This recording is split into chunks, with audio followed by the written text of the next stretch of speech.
So hello and what is up guys, my dear subscribers and my followers. So ल गाइजहरु अहिले चाहिँ म अब मेरो रुममा अब फ्री छु अपार्टमेन्टमा हैन. सो अनि भ्लग नहालेको अब अलि धेरै नै भइसकेको थियो. सो मेरो चाहिँ यो भ्लगमा किन यसरी ग्याप भइराको भन्दा भने अब नमिलेर के कुराहरु अब घरि अब के हुने घरि के हुने अब कन्टेन्ट पनि नहुने के आफूसँग. अनि यसो सोचे कन्टेन्ट त कसो हुन्छ र आफै पनि निकाल्ने हो त भनेर पनि यसो सोचे. सो त्यही नै हो है. सो आज चाहिँ त्यही भएर भ्लग स्टार्ट गर्दै छु मैले. सो अस्ट्रेलियाको लाइफ के कस्तो छ त भनेर हजुरहरुलाई म यसो भन्ने छु आजको भ्लगमा हैन. सो अलिअलि म अब भर्खरै आएको 1 महिना जति भयो हैन. सो यहाँको एक्सपिरियन्सहरु यताउता सबै शेयर गर्ने छु म चाहिँ हजुरहरुलाई. सो यो चाहिँ मेरो हैन अपार्टमेन्ट हो. यहाँ चाहिँ हामी 2 जना बस्छौं मिलेर. 2टा युनिट छ हो कि एउटै युनिट भन्छ त्यसमा 2 जना बसेछौं प्रोबेबली. अनि यहाँ चाहिँ हाम्रो अब दाइ दिदी वहाँ बस्नुहुन्छ हैन. अनि यहाँ अब टिभी त भइ नै हाल्यो यस्तो. अब यता अब बाल्कनी साल्कनी छ टक्क देखाइदिम हजुरहरुलाई हैन. टक्क यहाँबाट खोल्ने. यहाँ अब यसरी लुगा सुगा सुकाउने भयो हैन. अनि यहाँ मस्त घाम लाग्छ. अनि त्यही नै हो है. सो यतापट्टि मेरो रुम चाहिँ नदेखाम होला किनकि खतरनाकै उ छ फोहोर छ हैन. सो ल त्यही हो है. सो अस्ट्रेलियाको लाइफको बारेमा हजुरहरुसँग यसो कुरा राख्छु म. तर फोनलाई केमा हटाउने भन्ने भयो के. ठिकै छ यतिकै नै गफ गरौँ हैन. सो म चाहिँ अब मेरो ओभरअल जर्नीको बारेमा भन्न गइरहेको छु है. सो सबभन्दा सुरुमा अब विदेश आउने भनेर अब अलिकति अगाडिदेखि नै प्लान थियो कि. तर अब कन्फ्युजन भइरहेको थियो के. अब कुन देश जाने हैन. अस्ट्रेलिया भन्ने पनि थियो तर त्यतिखेर लास्टै टाइट थियो. अनि युके जाने कि भनेर विचार गरेर एप्लाई गर्न पनि थालेको थियो हैन. तर युके चाहिँ अनफर्चुनेटली हैन फर्चुनेटली नै भनौं न भएन त्यतिखेर है. किनकि के कागज आउनु पनि त्यो आएन. अनि हामी चाहिँ अस्ट्रेलियामा फर्चुनेटली हैन हामी शिफ्ट भयौं. अनि त्यहाँबाट हामी प्रोसेसहरु यताउता गर्न त्यो लाग्यौं. डकुमेन्टेसन चाहिँ एकदमै झमेला छ लास्टै ज्याउ छ हैन. फेरि हामी ठ्याक्क आउने बेलामा चाहिँ अस्ट्रेलिया अलिकति लुज भइदिएको थियो क्या. अलिकति अगाडि किन युके गरे त भन्दा हैन अलिकति टाइट थियो त्यतिखेर. लेभल 2 मा पनि आयो अनि त्यसपछि सजिलो भयो. अनि त्यहाँबाट आइयो अस्ट्रेलिया है. सो त्यही नै हो. जेन्युन डकुमेन्टहरु यसो मिलाएर यताउता गरेर हाल्नु पर्ने हुन्छ है. सो त्यही नै हो है. अब डकुमेन्टेसनको बारेमा त मैले पहिला नै प्रिभियसली भिडियोमा भनिसकेको छु. मेरो एक्सपिरियन्स के बनाउनु पर्यो के डकुमेन्टेसन चाहिन्छ यताउता सबै मैले इन्फर्मेसन दिएको छु मेरो प्रिभियस भिडियोमा है. त्यसमा गरी हेर्नु होला. सो अहिले चाहिँ अब यहाँको लाइफको बारेमा लाइफस्टाइलको बारेमा कुरा गर्नु पर्दाखेरि चाहिँ अब आइयो हैन. अब सुरुमा दाइकोमा बसेको थिएँ 1-2 दिन जति. अनि त्यहाँबाट रुम लिने भनेर काम कोठामा यसो हेरियो. अनि 1-2 ठाउँ भिजिट पनि गर्न गइयो के. अनि त्यहाँ चाहिँ अब कतै $370 कहीँ $400 कहीँ कति हैन. अनि अपार्टमेन्टहरु यस्तोमा थियो. त्यो चाहिँ है अब नर्मली पनि अलि महँगो नै थियो. अनि यहाँ यो ठाउँ चाहिँ 335 यस्तैमा हालिरहनु भएको थियो. अनि मलाई चाहिँ अब मन परिहाल्यो. अब अलिकति सस्तो पनि लाग्यो के अरूसँग कम्पेरिजन गर्दाखेरि. आएर हेर्दाखेरि चाहिँ मलाई लास्टै चित्त बुझ्यो हैन. सो रुम चाहिँ अलिकति राम्रै पाइयो हैन. अलि सस्तैमै पाइयो भन्ने भयो है. सो त्यसपछि के कुरा भयो भन्दा नि जुन दिन अस्ट्रेलिया आयो अनि त्यही दिन मैले दाइलाई म आउन साथ काम गर्छु भनेको थिएँ. भोलिपल्टैबाट मैले चाहिँ जुन दिन आएँ राति आइपुगेको थिएँ. भोलिदेखि काममा जारे के मलाई हैन. उता के अरे किचन ह्यान्डमा थियो. भोलिदेखि नै जारे. अनि साइको खाइदिएर म त एकछिन त 2-4 दिन त घुम्नु पर्यो 1 हप्ता घुम्नु पर्यो भनेको. भोलिपल्टैबाट काममा जारे. ल साइको भयो ल ठिक छ जान्छु म. अलि म अब हैन काम साम यता भनेपछि हान्ने मान्छे हो हैन. ल हान्दिन्छु म भनेर जोसिसे. अनि त्यहाँबाट हामी अब त्यही नै हो है. अब त्यहाँबाट यो रुम खोज्यौं. अनि यताउता अब त्यस पछाडि सामानहरु किनेर ल्यायौं. ग्रोसरी गर्यौं. ग्रोसरीहरु अब दाइले गर्दिएको सुरुमा हैन. के चाहिन्छ चामल सामल दाल साल यताउता. यता चाहिँ खानेकुराहरु चाहिँ सस्तो छ मतलब हजुरले 1 घन्टा जति 2 घन्टा जति काम गर्नुभयो भने 1-2 दिनकै लागि मजाले ग्रोसरीहरू आउँछ क्या। अझ अझ 1 हप्ताकै लागि आउँछ होइन। $20-25 त 1 हप्तालाई नै पुग्छ क्या। तर त्यसमा चाहिँ के पर्यो भन्दा भने दाल होइन तरकारी, चामल पहिले किने हुन्छ, दाल पहिले राखिरा हुन्छ। अब तरकारीहरू चाहिँ यताउता किन्न $25ले चाहिँ 1 हप्ता मजाले पुग्छ है। ग्रोसरी चाहिँ त्यस्तो छ। अनि अब अपार्टमेन्ट लियो, सरियो, राम्रो लाग्यो ठाउँ, स्टेसनकै अगाडि छ। सो रुम फिक्स भयो।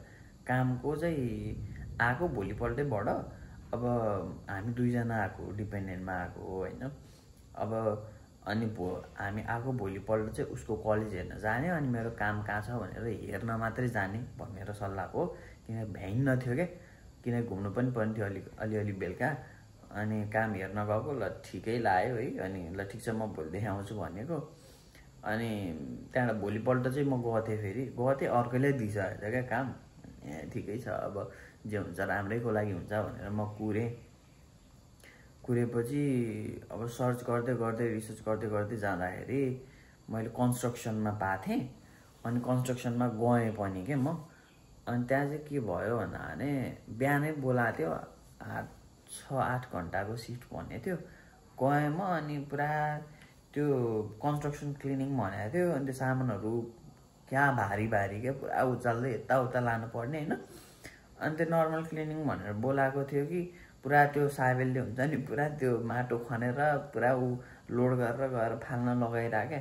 तर गरियो, 1-2 घन्टा त गऱ्यो। त्यहाँबाट एउटा साथी पनि थियो, मेरो साथी चाहिँ होइन, त्यहीँ भेट भएको। उसले के भन्यो भन्दा नि, यो काम त गर्न सकिन्न यार, हामीलाई यो भनेर बोलायो, अहिले यो गरिदियो भनेर भन्यो हेर। अनि उसले आफै जाम यहाँ गइदिउँ भन्न थाल्यो। म चाहिँ यसो सोच यहाँ गरौँ न अब आइसकेपछि भन्ने भइरहेको थियो मलाई चाहिँ होइन, किनकि पहिलो काम थियो नि त जोसिएको म। अनि उसले जाम भन्न थाल्यो। अनि के भन्यो भने 8 घन्टा थियो, 2 घन्टा गरेको थियो, अझै 6 घन्टा थियो। यसो सोचेँ, अझै 6 घन्टा यो गरेर हो त साइको हुन्छ भन्ने सोचेँ क्या मैले पनि। किन घाम लास्टै चर्को थियो क्या त्यतिखेर, बौलाइन्छ भनेर सोच्यो। अनि के गर्नु, उबर गरेर फाँडी हानिदिएको त्यो ठाउँबाट, केही नभनिकन होइन। अनि टक्क त्यतिखेरै स्टेसनमा जाँदाखेरि त्यो साथीले चाहिँ मलाई काम देखायो क्या। त्यो यता माराङ भन्ने साइडमा वेयर हाउसमा काम छ भनेर देखाएको थियो। मैले तुरुन्तै फोन हानिहालेँ कि, तुरुन्तै त्यतिखेरै फोन हानिहालेँ। 10 बजिरहेको थियो। अनि इन्टरभ्यूको लागि कहिले आउन सक्छस् भन्यो। म जतिखेर पनि आउन सक्छु भनिदिइहालेँ कि मैले। ल 11 बजी आइज भन्यो कि। 10 त्यहाँ बजिरहेको थियो, लुगा पुरै फोहोर भएको थियो माटोले। 11 बजी बोलाइदियो। फेरि त्यो ठाउँ जानै 1 घन्टा लाग्थ्यो। अनि घर गएर लुगा फेरेर जाउँ भनेको भ्याइँदैन थियो 11 बजी पुग्न होइन। पहिलो इन्टरभ्यू भएपछि चाँडो जाउँ भनेर। अनि त्यहाँबाट गइयो। त्यहाँबाट अब पुरा लुगाहरू फोहोर थियो। सिधै त्यो ठाउँ पुगेपछि के भयो त, त्यतै अब कतै वासरुमहरू यताउता छिरेर चाहिँ गरौँला, वासरुमहरू छिरेर सफा गरौँला अलिअलि भन्ने थियो। कहीँ भेटेन, टेन्सन भयो। यो हालतमा त के इन्टरभ्यू दिन जानु भन्ने भइरहेको थियो होइन। त्यहाँ गएपछि वेयर हाउसकै टोइलेटमा पसिहालेँ म भित्रबाट छिरेर।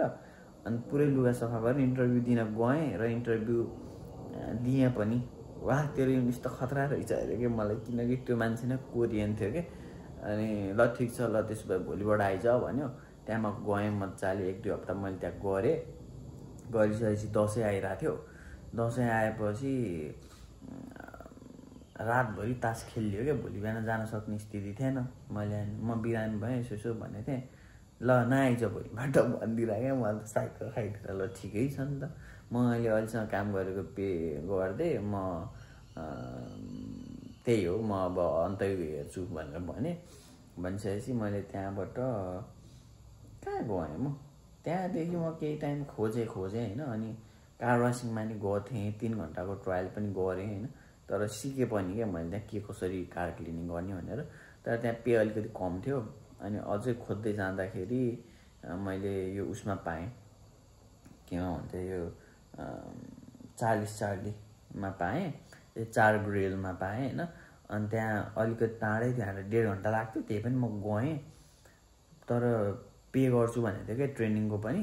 गएँ अनि त्यहाँबाट 2 दिन गरेँ मैले त्यहाँ। 2 दिन गरिसकेपछि उनीहरूले के भन्यो भने हामी चाहिँ 3 वर्ष एक्सपिरियन्स भएको मान्छे आएको छ भन्न थाल्यो है। अब सिकिसकेको थिएँ काम मैले, अब टेन्सन भयो, यत्रो सिकिसकेको थिएँ।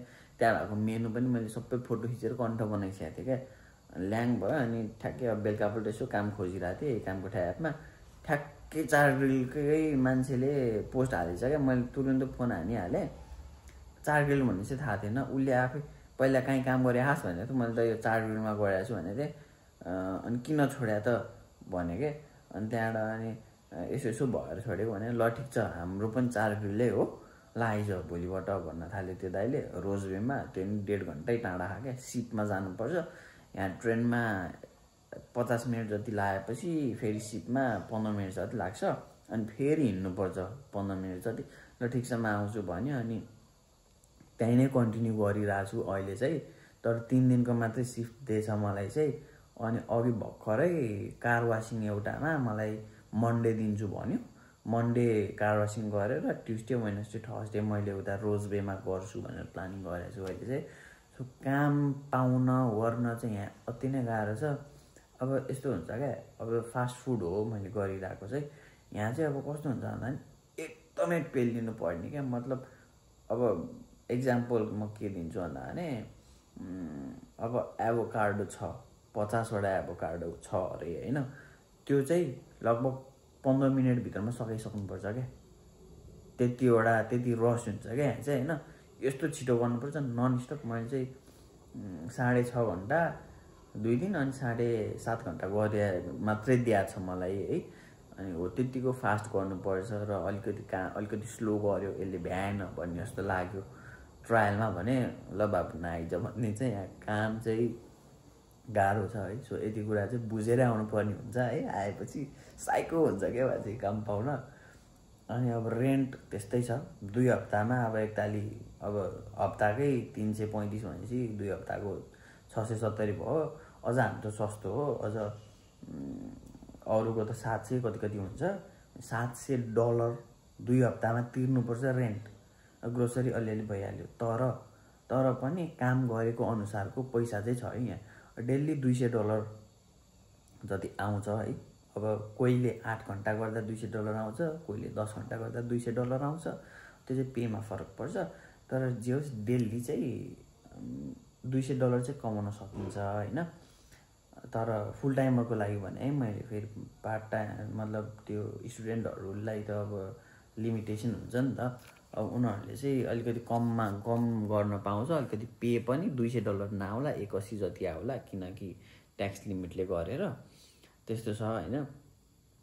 अनि त्यही हो। अब ल दिनको $200 आयो, 5 दिन गऱ्यो भने 1 2 3 4 5 6 7 8 $1000 त 1 हप्तामा आयो नि त। 2 हप्तामा त $2000 आयो। $2000 मा $700 यता गयो भने पनि $1200 जति बाँकी हुन्छ क्या। सो सेभिङ चाहिँ यहाँ गर्न सकिन्छ है। तर के भन्छु म भन्दा भने खासै सेभिङ चाहिँ हुँदैन। मतलब 2 जना आयो डिपेन्डेन्टमा आयो भने चाहिँ अलिकति सेभिङ चाहिँ हुन्छ है। सो एक्लै आयो भने चाहिँ गाह्रै पर्छ है। त्यो चाहिँ म लेखेर दिन्छु। मान्छेहरू यहाँ कति डिप्रेसनमा जान आँटिसक्यो मैले देखाएको छु। यत्रो ज्याङ्गो मान्छेहरू दुब्लाएर यत्रो भएर हिँडिरहेको देखाएको छु मैले, मेरो आफन्तहरू यहाँ होइन। त्यही नै हो। अब एक्सपिरियन्स त्यही नै हो। अब काम पाउन सजिलो छ, जुन काम पनि गर्छु भन्नु पर्यो। भाडा माझ्ने पाएन त्यही नै गर्छु, कन्स्ट्रक्सन पाएन त्यही नै गर्छु, वेयरहाउस पाएँ त्यही गर्छु, रिमुभल सर्भिस त्यही गर्छु, क्लिनिङ गर्छु, फास्ट फुडमा गर्छु। गर्न सक्दिनँ, मलाई आउँदैन केही नै नभन्ने क्या। गर्न मलाई आउन त आउँदैन, तर मलाई अलिकति सिकायो भने म क्विक लर्नर हो, म चाँडै सिकिहाल्छु, म गर्न सक्छु भनेर, अहिले म हार्डवर्किङ छु भनेर भन्यो भने काम दिन्छ। काम पाउन गाह्रो चाहिँ त्यस्तो खासै छैन। स्टुडेन्टलाई चाहिँ गाह्रै छ, तर स्टुडेन्टलाई पनि खोजिरह्यो भने पाइन्छ। स्पेसल्ली केटालाई पाइन्छ होइन, अलिकति सजिलै। किनकि केटाले अब कारवास यताउता सब धस्काउन सक्छ नि त। केटीहरूले वेयरहाउस गर्न सक्दैन, कारवास गर्न सक्दैन, त्यसै गरी अब धेरै कामहरू गर्न सक्दैन नि त। त्यही भएर केटीलाई चाहिँ अलिकति गाह्रै हुन्छ। यहाँ आएर साइकै हुन्छ मान्छेहरू है त। सो त्यही नै हो मेरो एक्सपिरियन्स चाहिँ है। सो अस्ट्रेलिया आएर धेरै कुरा सिकियो। तर नेपालको अब यसो कहिलेकाहीँ सोच्दाखेरि यसो याद आउँछ, यसो भिडियो सिडियो यताउता हेर्दाखेरि तर म नेपाल हुँदा पनि यही लाइफ मैले सोचिरहेको थिएँ नि त। यो त मेरो ड्रिम लाइफ हो नि त। म आफ्नो ड्रिम लाइफ बाँचिरहेको छु यहाँ होइन। अब एक्लै आएर पनि अब एक्लै त होइन, दुईजना हो, आएर पनि इन्डिपेन्डेन्ट भइया छ होइन। अब घरबाट पैसा माग्नु परेको छैन होइन। अब ल आफै कमाएर आफै रेन्ट तिरेर आफै कमाएर आफै खाएर गरिरहेछ। अब बिस्तारै अब चाहिँ नेपाल पनि पैसा पठाउनु पर्ने हुन्छ। त्यो भनेको एउटा इन्डिपेन्डेन्स देखियो है। सो त्यही नै खुसी लाग्छ मलाई चाहिँ। यहाँ आएर चाहिँ के अरे कुकुरले नपाएको दुःख चाहिँ पाइन्छ, यति कुरा चाहिँ बुझ्नै पर्यो। अब कोहीसँग नेपालमै के गर्न सक्छु, यताउता अलिकति ठुलै के गर्न सक्छु भन्ने आइडिया प्लानहरू छ भने नेपालै बसेको राम्रो। तर यहीँ आएर गर्छु म, जस्तो काम पनि गर्न सक्छु, ढलमै छिरेर पनि ढल हान्न सक्छु भन्ने त्यस्तो मान्छे हो भने चाहिँ आएर उसले यहाँ डेन्जर गर्न सक्छ है। सो काम अनुसारको पैसा चाहिँ छ। त्यही नै हो मेरो एक्सपिरियन्स। अब अरू के भनौँ, यही नै हो मेरो एक्सपिरियन्सहरू। सो अहिले करेन्ट सिचुएसन पनि भने म अहिले घरमै टक्क रेस्ट गरिरहेको छु अहिले। अब भोलि कार वासिङमा छ, त्यसपछि अब फास्ट फुडहरूमा छ। त्यही नै हो है। सो अर्को कुरा पनि के भन्दा भने यहाँ आएर चाहिँ मेरो आफन्तले चिनेको मान्छेले काम लगाइदिन्छ भनेर एक्सपेक्ट चाहिँ नगर्नु, किनकि उनीहरूले पनि काम लगाइदिन सक्दैनन् कि। किनकि भ्याकेन्सी खुल्नु पर्छ त्यो ठाउँमा काम लगाइदिन। अन्त लगाइदिनको लागि त्यही काम कोठा नै हेर्ने हो। सुधै भएर यहाँ आएर यसले काम खोजिदिन्छ उसले काम खोजिदिन्छ भनेर चाहिँ नसोचे हुन्छ। अब खोज्देला पनि अब उसले काम कोठामै हेरेर ल यसो मेरो भाइ आउँदैछ यसो भनेर भन्दै भने ल पोजिसन राखिदिन्छु म भन्न चाहिँ सक्ला होइन। तर त्यो काम कोठा त आफैले हेर्न सकिहालिन्छ नि होइन। सो आएर कसैले काम खोज्देला भन्ने एक्सपेक्टेसन चाहिँ नराख्दा हुन्छ। आफै खोज्ने हो, काम आएर आफै गर्ने हो। अब छुट्टै बसिसकेपछि आफै गर्नुपर्छ। आफ्नो भोगाइ दुःख सेयरिङ गर्ने मान्छे पनि कोही हुँदैन यहाँ आएपछि चाहिँ है। अब एक्लै आयो भने। सो त्यही भएर म चाहिँ एकदमै के सजेस्ट गर्छु भने डिपेन्डेन्टमा आउनु। डिपेन्डेन्ट आउनु भने सजिलो हुन्छ, गाह्रै हुन्छ हो। गाह्रो त गाह्रै हुन्छ। अब मैले काम गरिरहेको छु, उसले काम पाइरहेको छैन। कहिले हप्ताको 1 दिन 2 दिन दिन्छ उसलाई, कहिले दिँदै दिन्न होइन। अब मलाई पनि अब 3 दिन दिइरह यसो। त्यही भएर काम अब फिक्स हुन्न क्या यहाँ। त्यही भएर दुईजना आएको एकदमै बेस्ट भन्छु म। तर अब साइकै हुने गरी काम गर्न सक्ने एउटा हुन्छ नि मेन्टालिटी एउटा छ भने चाहिँ यहाँ आएर गर्न चाहिँ सकिन्छ है। त्यस्तो गाह्रै छ, तर सक्दै नसकिने भन्ने चाहिँ हुँदैन है त। सो अनि अर्को मेरो सजेसन भनेको एकदमै महँगो कलेजमा चाहिँ पढ्न नआउनु until and unless you are the richest person होइन। न त सकिन्न यहाँ आएर पागल हुन्छ मान्छे। किनकि नेपालमा नि अलिअलि दिनुहुन्छ नि त अब सबै उसको त यहाँ आएर। त्यही भएर त्यसो छ भने चाहिँ एक महँगो कलेजमा चाहिँ पढ्ने नै होइन। त्यही नै भन्छु म चाहिँ। त्यही नै हो है। सो अरू के कुरा भनौँ त, त्यही नै हो ल। अब त्यही नै हो अस्ट्रेलियाको लाइफ है। सो त्यही नै हो। अब अलिअलि यसो इन्फर्मेसन दिएको हजुरहरूलाई है। सो अस्ट्रेलियाको बारेमा केही नै छ भनेर। सो म चाहिँ यसो अपडेट गरि नै राख्छु। अनि यसो डेली भ्लगहरू बनाउनु पनि विचार गरिरहेको छु है। सो त्यही नै हो ल। आजको भिडियो चाहिँ अब यहीँसम्म हुनेवालामा छ। अब हजुरहरूलाई भिडियो के कस्तो लाग्यो लाइक सेयर कमेन्ट गरिदिनु होला। सबैभन्दा इम्पोर्टेन्ट कुरा चाहिँ सब्सक्राइब गर्न नभुल्नु होला है त ल। सो ल यति भन्दै हामी टाटा बाई बाई पिस।